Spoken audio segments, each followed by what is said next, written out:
Rasmussen, and today we are making swirl Danish with raisins. Okay, so we've rolled our dough to about 1/4 inch thick, which is the perfect thickness for this. If it's too thin, you'll lose your layers, and we don't want that because then it's not flaky anymore. So we're gonna spread it with some of this almond cream. There's not a lot, but just enough to give it some flavor. You don't want to do too much because then they'll explode as they bake. So that we're going to use our offset spatula to spread all over the dough. I am going to leave about 1 inch on the end that does not have anything on it, but I'm going to cover everything else. Okay, excellent.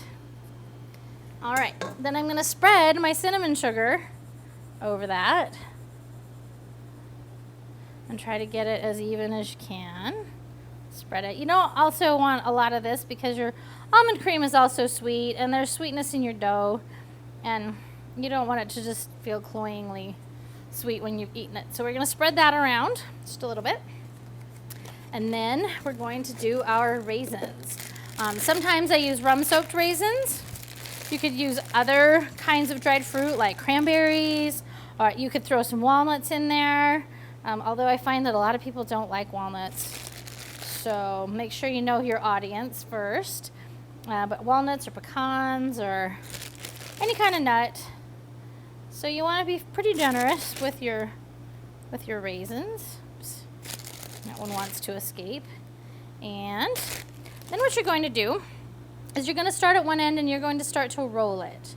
And you want to really get the center of it to be nice and tight.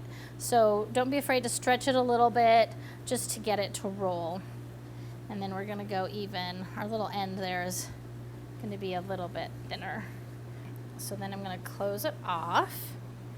And then with my knife, I'm going to cut about 2-inch segments. About 2 inches. Okay, and you really want them to be even so that they all proof and bake at the same rate. Okay, so with each segment, I'm going to take the end and I'm going to pull a little bit, and then I'm going to actually tuck it underneath. So that little section that we left without any almond cream on it actually just becomes the bottom, and then we're going to squish it down just a little bit. And I'm going to repeat that with all of my pieces.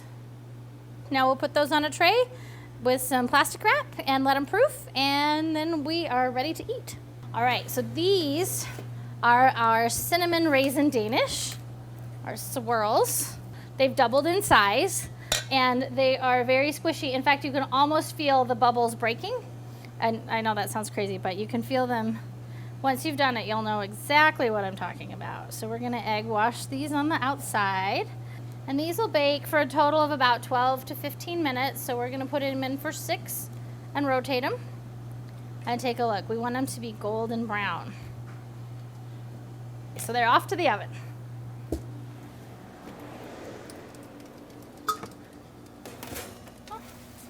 And we have our beautiful cinnamon swirl Danish with raisins. Oh, those look great and they smell amazing.